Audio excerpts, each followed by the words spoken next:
जो तुम लोगों का केमिकल काइनेटिक्स का डीपीपी नंबर 1 था, उसमें जो जो डाउट्स तुमने पूछे थे उसका एक बार डिस्कशन कर लेते हैं, ठीक है। जैसे कि पहला क्वेश्चन जो पूछा गया है वो पूछा गया है क्वेश्चन नंबर 12। खैर अच्छी बात है अगर 12 तक एक भी डाउट नहीं आए हैं तो। देखो 12 वाला सवाल इज़ क्वाइट थेरोटिकल। ये चीज़ें नोट्स में भी आपको लिखवा कर दी गई हैं कि जो मॉलिक्यूलैरिटी होती है, जैसे मान लेते हैं मैंने ऐसा लिख के दे दिया यूनिमॉलिक्यूलर रिएक्शन, ठीक है, कैन बी फर्स्ट ऑर्डर। तो ये स्टेटमेंट ट्रू हो सकता है बट नॉट वाइस वर्सा। अगर आप इसका वाइस वर्सा लिखना चाहो कि अगर एक रिएक्शन फर्स्ट ऑर्डर है तो डेफिनेटली वो फिर यूनिमॉलिक्यूलर होनी चाहिए, तो ऐसा उल्टा पॉसिबल नहीं है। तो इस हिसाब से जो ऑप्शन नंबर ए है उसमें क्या लिखा हुआ है कि आपके पास एक सेकेंड ऑर्डर रिएक्शन है और वो बायोमॉलिक्यूलर होगी। तो ऐसा नहीं चलेगा, बायोमॉलिक्यूलर है तो वो डेफिनेटली सेकेंड ऑर्डर हो सकती है, मे बी, डेफिनेटली नहीं, मे बी। बट अगर आप ये बोलो कि एक सेकेंड ऑर्डर है इसीलिए उसको बायोमॉलिक्यूलर होना चाहिए, ये गलत है, ये नॉट पॉसिबल। इसीलिए ये पहला ही ऑप्शन आपका इनकरेक्ट वाला है और इनकरेक्ट ही ढूंढना था, तो ये हमारा करेक्ट आंसर होगा स्मॉल ए, ठीक है। अच्छा, अब बात आती है दूसरे की। तो जिस हिसाब से मैं फर्स्ट ऑप्शन को रॉन्ग कर रही हूँ उसी सेम वर्ड ऑफ आर्ग्यूमेंट के अकॉर्डिंग हम बी ऑप्शन को करेक्ट ऑप्शन के तौर पर मार्क कर रहे हैं कि अगर एक रिएक्शन बायोमॉलिक्यूलर एलिमेंट्री है, कॉम्प्लेक्स है, या बायोमॉलिक्यूलर, ये जो स्टेटमेंट मैंने लिखा ही है या आप लोगों के एलिमेंट्री रिएक्शंस के लिए ये पर्टिकुलर स्टेटमेंट कैसी होती है, वैलिड होती है, ठीक है। अच्छा, तो वो फिर सेकेंड ऑर्डर हो सकती है, बराबर। अच्छा, दूसरी चीज़, एक अगर आपके पास फर्स्ट ऑर्डर रिएक्शन है तो क्या ऐसा कहीं लिखा है क्या कि फर्स्ट ऑर्डर रिएक्शन, बताओ, आप लोगों का कॉम्प्लेक्स होगा, एलिमेंट्री नहीं। वो एलिमेंट्री भी हो सकती है, वो कॉम्प्लेक्स भी हो सकती है, ठीक है, कुछ भी हो सकता है। तो इसीलिए बाकी ऑप्शंस आपके ठीक है। अच्छा, नेक्स्ट वाले में आ जाते हैं। नेक्स्ट क्वेश्चन जो पूछा गया है 17। खैर मुझे उम्मीद है कि इस क्वेश्चन को जिस तरीके से मैं सोच रही हूँ कि यहाँ पर आपने गलती की होगी, मेरे हिसाब से शायद आपने वही गलती की है। देखो, आपको फर्स्ट ऑर्डर काइनेटिक्स के लिए वो बोल रहा है कि रेट ऑफ फॉर्मेशन का और टाइम का ग्राफ बनाना है। तो कई स्टूडेंट्स ने ये सोचा होगा कि अरे फॉर्म तो बी हो रहा है, ऑब्वियस है किसी भी रिएक्शन में प्रोडक्ट ही फॉर्म होगा, तो फॉर्म तो बी हो रहा है और बी तो समय के साथ साथ बढ़ना चाहिए। तो मैडम देखिए, ये देखिए ना, जब t इक्वल टू 0 है तो ये ग्राफ देखिए इंक्रीज़ हो रहा है, ये ग्राफ भी देखिए धीरे धीरे इंक्रीज़ हो रहा है। तो उनको लगा होगा कि ये ग्राफ और ये ग्राफ तो हो नहीं सकता, जो भी होगा ए और बी के बीच में ही होगा। ऐसा मैं सोचने वाले के प्रोस्पेक्टिव के अकॉर्डिंग बता रही हूँ, है ना। मेरा प्रोस्पेक्टिव उसमें क्या है वो तो मैंने अभी डिस्कस ही नहीं किया। तो देखो यहाँ पे पहली बात तो फर्स्ट ऑर्डर काइनेटिक्स है। रेट ऑफ फॉर्मेशन क्या होता है, तो रेट ऑफ फॉर्मेशन होगा dB/dt, यही होगा आपका रेट, है ना। रेट ऑफ फॉर्मेशन ROF यही होगा।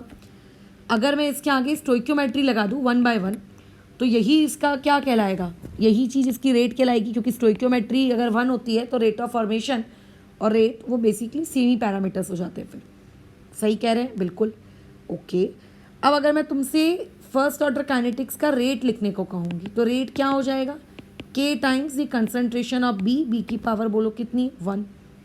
अब तुम्हें ये लगता कि यहाँ से हम ये लिख सकते हैं कि रेट ऑफ फॉर्मेशन यानी कि वही आपका dB/dt जो भी है ना, यही तो आपका रेट ऑफ फॉर्मेशन है, यही बेसिकली रेट भी है और यही बेसिकली आपका K times the concentration of B भी है।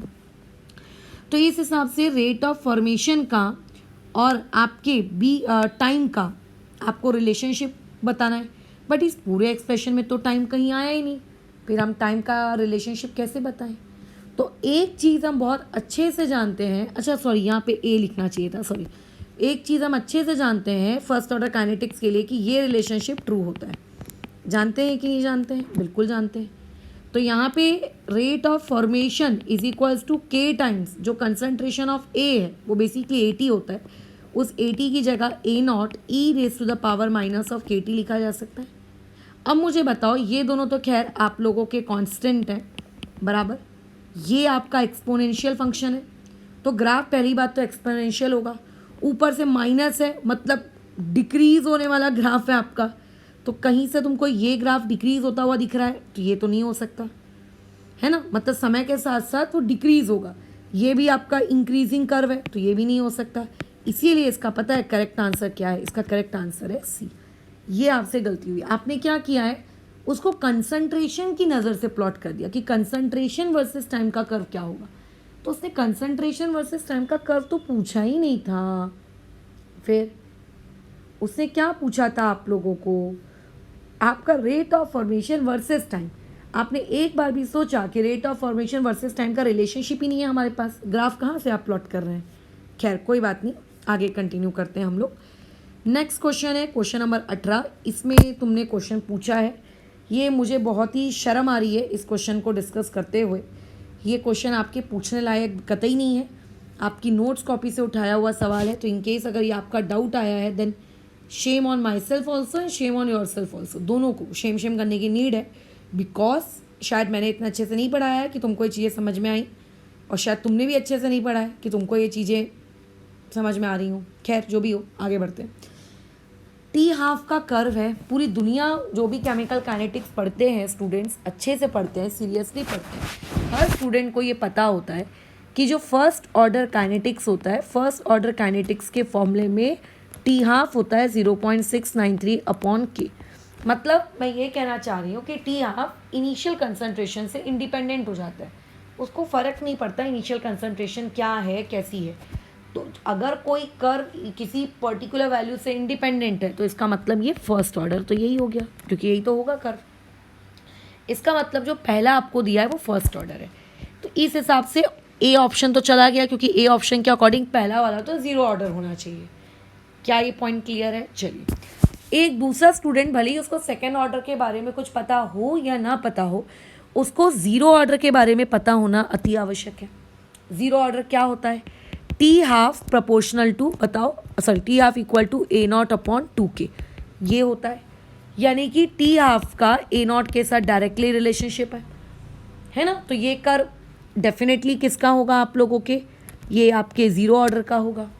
तो इसी के हिसाब से बी ऑप्शन भी चला गया, क्योंकि टी हाफ का A0 के साथ डायरेक्ट रिलेशनशिप है। टी हाफ को मैंने y पे प्लॉट किया, A0 को मैंने x पे प्लॉट किया, और यहाँ पे स्लोप हो गई मेरी कितनी, 1/2K। अब ऑब्वियस है कि जो भी आंसर होगा वो इन्हीं दोनों में से होगा, क्योंकि नन ऑफ दिस भी एक ऑप्शन है। खैर, थर्ड ऑर्डर फोर्थ ऑर्डर तक तो देखो बात जाती ही नहीं है, सेकेंड ऑर्डर तक ही जाती है। सेकेंड ऑर्डर को भी मैंने आपको डिराइव करवा कर दिया है। सेकेंड ऑर्डर का मान लेते हैं तुमको डेरिवेशन नहीं याद है, तो कम से कम एक जनरल एक्सप्रेशन जो लिखवाया था nth ऑर्डर का, वो तो याद होना चाहिए कि वो किसके प्रोपोर्शनल होता है, 1/A0 की पावर n-1 के प्रोपोर्शनल होता है। इतना तो पता होना चाहिए। और अगर इतना भी पता है तो कम से कम ये तो पता है कि टी हाफ इन्वर्सली प्रोपोर्शनल है A0 के, सेकेंड ऑर्डर के केस में। और अगर मैं प्रोपोर्शनैलिटी हटाकर कुछ कांस्टेंट लगा भी दूँ, मुझे नहीं पता कांस्टेंट क्या है, मान लेते हैं लगा भी दिया, तो कुछ इस तरीके का है, टी हाफ न्यूमरेटर में और A0 आपके डिनोमिनेटर में। अब देखो, कर्व अगर टी हाफ वर्सेस A0 का पूछा जाता तो ये एक दूसरे के क्योंकि इन्वर्सली प्रोपोर्शनल है, तो कर्व ऐसे बनता सेकेंड ऑर्डर के लिए। लेकिन ध्यान से देखिए, थर्ड वाले कर्व में उसने 1/A0 बोल दिया है, यानी कि वो पूरे की पूरी वाई एक्सिस पे तो टी हाफ ले रहा है, लेकिन एक्स एक्सिस पे 1/A0 ले रहा है। तो इसका मतलब टी हाफ आपका वाई पे प्लॉट हो रहा है, और 1/A0 ये पूरा का पूरा एक्स से प्लॉट हो रहा है। तो ये अगेन y = mx वाले फॉर्म का कर्व बन गया।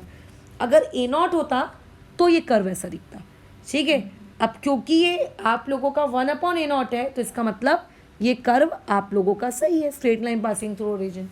सो करेक्ट आंसर इज सी। ये सारी चीज़ें बताएं नोट्स कॉपी में है, नोट्स कॉपी रिवाइज करो। सिमिलरली आपने जो क्वेश्चन नंबर 20 पूछा है वो भी कतई पूछने लायक नहीं है, बिल्कुल भी नहीं है। क्यों नहीं है बताइए, देखते हैं। आपको ऑर्डर ढूंढना है, सही कह रहे हैं हम। सबसे पहले तो ऊपर वाले डिस्कशन से आप ये अपने दिमाग में ठुसवा लीजिए कि फर्स्ट ऑर्डर के लिए A0 जो होता है वो इंडिपेंडेंट हो जाता है टी हाफ। तो इसका मतलब फर्स्ट ऑर्डर तो नहीं हो सकता भाई, है ना, ये तो नहीं हो सकता एटलीस्ट। दूसरी चीज़, इस बार log a है। जैसे कई लोगों को ऐसा रटा रटाया रहता है कि मैडम टी हाफ का और ए नॉट का सेकेंड ऑर्डर का कर्व तो पैराबोलिक आना चाहिए, तो ये तो पैराबोलिक नहीं है, तो इसीलिए तो ये सेकेंड ऑर्डर भी नहीं हो सकता। तो भाई इस बार ए नॉट है। तुम्हें अगर सेकेंड ऑर्डर नहीं भी पता है ना, कोई बात नहीं, चलता है, लेकिन कम से कम जीरो ऑर्डर तो पता है। जीरो ऑर्डर के लिए तो टेस्ट कर लो क्या ये जीरो ऑर्डर पे वैलिड है कि नहीं है। हाँ, तो जीरो ऑर्डर के लिए क्या होता है टी हाफ का रिलेशनशिप, हम बताते हैं। अगर आप भूल गए हैं तो T half is equals to A not upon में 2k, ये होता है। मैं दोनों तरफ लॉग लेके लॉग की प्रॉपर्टीज़ वगैरह भी लगा देती हूँ। Log T half is equals to log आपका ए नॉट प्लस लॉग आपका 1/2k, यही होगा। अच्छा नहीं तो चलिए यहाँ माइनस आएगा, खैर अलग बात है। फिर बाद में अगर मैं इस माइनस साइन को हटाऊं तो इसको मैं plus log times of 2k लिख सकती हूँ, ये इस तरीके से। खैर एक मिनट रुको रुको रुको, कहीं एरर हो गया मेरे से। लॉग की प्रॉपर्टी लगा दे, लॉग a बाई बी, तो लॉग a बाई बी क्या होता है, log a minus log B, ये इस तरीके का आ जाएगा, ये वाली चीज़ बराबर। पहली बात तो इतना समझ लो कि ये y equal to M X plus C वाले टाइप का कर्व है। स्लोप आपकी पॉजिटिव आ रही है, मतलब इंक्रीजिंग कर्व तो डेफिनेटली होगा। यहाँ पे 45 डिग्री दिया हुआ है, यानी कि tan थीटा की वैल्यू कितनी है, tan 45 डिग्री की वैल्यू कितनी है 1, यानी कि स्लोप बराबर कितना है 1। और स्लोप यहाँ से आ भी कितनी रही है, ए नॉट के आगे, लॉग ए नॉट के आगे आपको कुछ नहीं दिख रहा है, मतलब 1 दिख रहा है। तो ये ज़ीरो ऑर्डर का माइट भी हो सकता है, बट इसकी एक तकलीफ है, इसकी एक दिक्कत है कि इसका जो y इंटरसेप्ट है, ये y इंटरसेप्ट क्या आ रहा है, निगेटिव आ रहा है। खैर चलो बाद में देखेंगे। तो एक कैंडिडेट तो ज़ीरो ऑर्डर है अभी फ़िलहाल रेस में। सेकेंड ऑर्डर को भी चेक कर लेते हैं। सेकेंड ऑर्डर के लिए टी हाफ का और आपके वो के का क्या रिलेशनशिप है बताओ, टी हाफ का और के का क्या रिलेशनशिप है बताओ, थोड़ा कॉमन सेंस का प्रयोग करो, क्या रिलेशनशिप है, पढ़वाए हैं तुमको ये सब। 1/a0 इंटू के, लॉग ले लीजिए आप पहले तो लॉग टी हाफ हो जाएगा इक्वल टू क्या हो जाएगा, लॉग आपका 1/a0 इंटू के, सही कह रहे हैं। फिर उसके बाद आप क्या कर दो, माइनस साइन लगा दो ताकि आप उसको ऊपर लेके जा सको, 1/a0 इंटू के। कभी कांस्टेंट का लॉग देखे हो, नहीं देखे हो ना, तो माइनस ऑफ के times of log A not. तो ये किस टाइप का कर्व है, ये तो y equal to M X वाले टाइप का कर्व है। तो इसका मतलब सेकेंड ऑर्डर का नहीं हो सकता, और अगर सेकेंड ऑर्डर का नहीं है तो उसके आगे वालों का भी नहीं होगा, तो इसलिए नन ऑफ दिस भी नहीं बोलना चाहिए। अच्छा कई लोग बोलेंगे कि नहीं मैडम y इंटरसेप्ट तो लेकिन आपका निगेटिव आ रहा है ना, तो अगर मैं इस y इंटरसेप्ट को पॉजिटिव भी तो बना सकती हूँ। 2k को मैं log 2k ना लिखते log 1/2k लिख दूँ, फिर तो वो क्या कर मैच नहीं करेगा, करेगा ना। तो इसीलिए इसका करेक्ट आंसर है ए फॉर एप्पल। चलो आगे बढ़ते हैं। वैसे तुमने बहुत सारे नहीं पूछे तो इसकी बात की भी मुझे खुशी है। देखो लेकिन एक बात का और दुख है कि तुमने 24 वाला एज अ डाउट नहीं पूछा, जो कि नहीं भी पूछना चाहिए, बट लेकिन तुमने 28 वाला यार डाउट पूछ लिया, कैसे गजब हो। हाँ लेकिन मैं पूरा यकीन है कि तुम्हारा 28 वाला डाउट शायद इसीलिए आया होगा, माइट भी, क्योंकि इसका आंसर मैच नहीं कर रहा है, मेरा भी मैच नहीं कर रहा है। इसीलिए अगर तुम्हें कंसेप्चुअली नहीं बनाया फिर तो तुम पगले हो पूरे। आपको सबसे पहले तो एक रेट लिख देना चाहिए, रेट इक्वल टू के टाइम्स कंसंट्रेशन ऑफ A2 की पावर x और यहाँ पे B2 की पावर में बोलिए कितना y, सही कह रहे हैं। इसके अकॉर्डिंग रेट का एक्सप्रेशन क्या होगा, 2.5 इंटू 10 की पावर -4 इक्वल टू के टाइम्स 0.1 की पावर x 0.1 की पावर y। इसके अकॉर्डिंग 5 इंटू 10 की पावर -4 इक्वल टू के टाइम्स 0.2 की पावर x 0.1 की पावर y। यहाँ पे क्या हो जाएगा, 10 इंटू 10 की पावर -4 इक्वल टू के टाइम्स 0.2 की पावर x 0.2 की पावर y बराबर। अच्छा अब लेट से पहले और दूसरे वाले का रेशियो ले लो। तो जब पहले और दूसरे वाले का रेशियो लोगे तो 1/2 लेफ्ट हैंड साइड में आएगा, राइट हैंड साइड में तो देखो ये के कट गया, 0.1y कट गया, और ये हो जाएगा 1/2 की पावर में x, यानी कि x की वैल्यू यहाँ से आ गई 1। A2 के रिस्पेक्ट में इस रिएक्शन का ऑर्डर बराबर कितना है 1। सिमिलरली अगर मैं इन दोनों का रेशियो ले लेती हूँ तो क्या होगा, 5 1 5 2 यानी कि अगेन लेफ्ट हैंड साइड में 1/2 आ जाएगा और राइट हैंड साइड में अगेन आपका ये वाली क्वांटिटी कट जाएगी और आपके पास बचेगा 1/2 की पावर में बोलो कितना y। तो अगेन यहाँ से y की वैल्यू भी कितनी आ गई 1। इसका मतलब b के रिस्पेक्ट में b2 के रिस्पेक्ट में भी ऑर्डर बराबर कितनी है 1। सो टोटल ऑर्डर, अगर रिएक्शन की टोटल ऑर्डर के बारे में बात करें तो टोटल ऑर्डर बराबर कितनी है 2। खैर टोटल ऑर्डर उसने हमसे पूछा नहीं है बट हमने निकाल लिया। अब मुझे इस क्वेश्चन में क्या पूछ रहा है, रेट कांस्टेंट यानी कि k की वैल्यू। तो इनमें से आप किसी भी एक्सप्रेशन में पुट कर दीजिए, आपको आपका k मिल जाएगा जो कि ये आता है। और आई थिंक आंसर में c लिखा है, तो खैर वो गड़बड़ी है, उसको आप ठीक कर लेना। ठीक है, बराबर, डन, हो गया ख़त्म सवाल। पक्का? तो फिर ऐसे में क्या सही में तुम्हें लगता है कि पीछे आंसर गलत होगा? हमारे इसमें कुछ गलती नहीं हो सकती? हो सकती है। कैसे? पढ़ो क्या डेटा दिया है। इनिशियल रेट ऑफ अपीयरेंस, इस बार रेट ऑफ रिएक्शन नहीं दिया। हम यहाँ पे जो ये लिखते हैं ना इस एक्सप्रेशन में R = K टाइम्स वाले, ये रिएक्शन का रेट लिखते हैं भाई, रेट ऑफ अपीयरेंस का नहीं लिखते। ये गलती है इस क्वेश्चन में। फिर अब क्या करें? तो जो फर्स्ट डे आपको सिखाया गया था, पहले तो आप वो स्टोइक्योमेट्री वाला रिलेशनशिप लिख लीजिए। अगर मैं रेट लिखना चाहूँ तो क्या होगा, 1 + 1/1 आपका dA2/dt, sorry minus not plus, equal to -1/1 dB2/dt और इक्वल टू क्या होगा 1/2 dAB/dt। अब बताओ रेट ऑफ अपीयरेंस किसे कहते हैं? स्टोइक्योमेट्री के साथ कहते हैं कि विदाउट स्टोइक्योमेट्री कहते हैं? विदाउट स्टोइक्योमेट्री, यानी कि आपको ये dA प्लस dA/dB dAB/dt की आपको वैल्यू दी थी 2.5 × 10⁻⁴। अगर आप इसको 2 से डिवाइड करेंगे, यहाँ पे वैल्यू पुट करेंगे तो ऑब्वियसली 2 से डिवाइड हो ही जाएगी वैल्यू। तो 2 से डिवाइड होने के बाद क्या आएगा 1.25 × 10⁻⁴। ये आप लोगों के रिएक्शन का रेट है। फिर जब आप इसकी जगह ये यहाँ पे पुट करेंगे तो ये कितनी आएगी 2.5 × 10⁻⁵। मतलब बेसिकली मैं क्या कर रही हूँ, मैं पहले जो ROF दिया है उससे पहले मैं रेट कैलकुलेट कर रही हूँ और फिर उस रेट को यहाँ पुट करो, समझे? और तब जब तुम उस रेट को यहाँ पुट करोगे ना, तब तुम्हारा करेक्ट आंसर आएगा C और तुम्हारा B नहीं आएगा। समझ रहे हो? मतलब B ऑप्शन किन लोगों के लिए दिया है?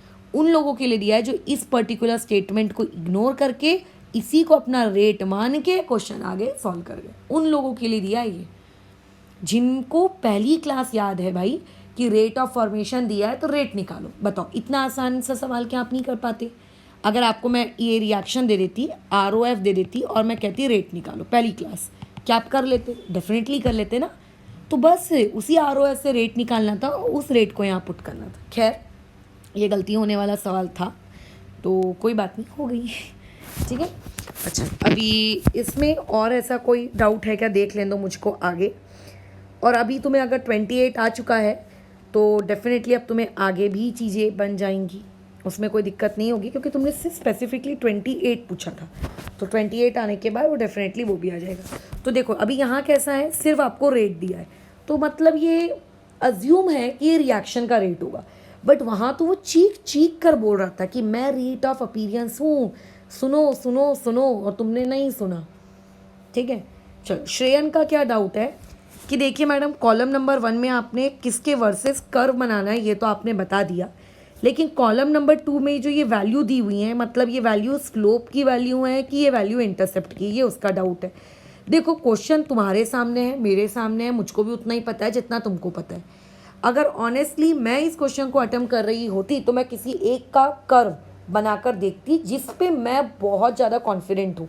इतने सारे चारों ऑप्शंस में से मैं किसी एक का कर्व बना के देखती जिसमें मैं 100% श्योर हूँ कि इसका कर्व तो चाहे कुछ भी हो जाए मैं कभी गलत नहीं कर सकती, ये वाले एटीट्यूड के साथ। फिर मैं उसके कर्व को ड्रॉ करती और उस कर्व को ड्रॉ करने के बाद देखती कि उसका ऑप्शन इनमें से किसके साथ मैच हो रहा है, कि वो उसकी स्लोप है कि इंटरसेप्ट। फिर मैं आगे जाकर कुछ सोचती। ठीक है, तो इसको वैसे ही अटेम्प्ट करना। खैर और क्या डाउट है? एक डाउट है क्वेश्चन नंबर 3, चलो इसके बारे में भी बात कर लेते हैं। अर्हेनियस की इक्वेशन के बारे में दिया है, ठीक है, अच्छी बात है। क्वेश्चन नंबर 3 में बोला है कि अगर 10 डिग्री सेल्सियस टेम्परेचर बढ़ाने से 290 से 300 केल्विन जाने से रेट ऑफ रिएक्शन डबल हो जाती है तो एक्टिवेशन एनर्जी क्या होगा? ओके, इस सवाल को कैलकुलेट करके बताइए। अच्छा चलो ठीक है। क्या इसके लिए तुमने नोट्स एप्रोप्रिएट तरीके से पढ़े हैं? मेरे हिसाब से नहीं पढ़े। आप एक बार नोट्स को एप्रोप्रिएट तरीके से पढ़िए। अगर हर 10 डिग्री सेल्सियस को डबल करने से जो नया के आएगा उसका हमने फॉर्मूला लिखा हुआ है ना, कि नया वाला जो के होगा, के न्यू जो होगा वो क्या होगा, के ओल्ड होगा raise to the power divide by कुछ ऐसा कुछ लिखवाया है मैंने शायद फॉर्मूला। उस फॉर्मूले को यूज़ करिए, वहाँ से आपको नए वाले टेम्परेचर पर आपको क्या मिल जाएगा, के की वैल्यू बराबर। ओके ठीक है। अच्छा अब आगे, जब आपको नए वाले टेम्परेचर पे के की वैल्यू मिल जाएगी, अब आपको क्या पूछ रहा है, एक्टिवेशन एनर्जी अप्रॉक्सीमेटली कितनी होगी। चलिए ठीक है, तो एक बार पढ़ लेते हैं ऊपर कोई डेटा आपको दिया है क्या जिससे आप एक्टिवेशन एनर्जी की कुछ वैल्यू वगैरह निकाल सके। खैर अच्छा अब देखो, एक्टिवेशन एनर्जी को निकालने का फॉर्मूला क्या होगा वो भी आप अपनी नोट्स कॉपी में ढूंढिए। वहाँ पे के की वैल्यू पुट करिए, आर की वैल्यू पुट करिए, टी की वैल्यू पुट करिए, आंसर आ जाएगा। ठीक है, ख़त्म। तो एक बार करके देखो, नहीं बने तो बताओ। बाकी तो पूरे डाउट्स हो गए सॉल्व। आज एक दूसरी टीपीपी देती हूँ, उसके साथ कंटिन्यू करो।